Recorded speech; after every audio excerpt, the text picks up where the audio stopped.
இன்றைய தினமலர் செய்தி வாசிப்பவர் பாலசுப்ரமணியன்.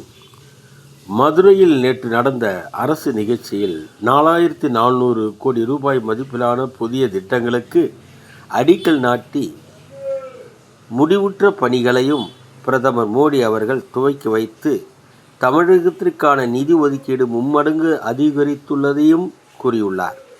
திருப்பரங்குன்றம் கோவிலிலும் சிறப்பு வழிபாடு நடத்தினார்.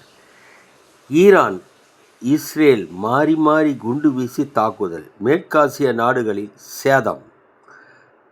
ஈரான் விவகாரத்தால் பாகிஸ்தானில் அமெரிக்க தூதரகம் முற்றுகை, வன்முறையில் 10 பேர் பலி.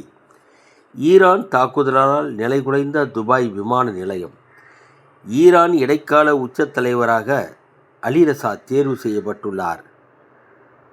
முதல்வர் ஸ்டாலின் பிறந்தநாள், ஜனாதிபதி திரௌபதி முர்மு, பிரதமர் மோடி வாழ்த்து.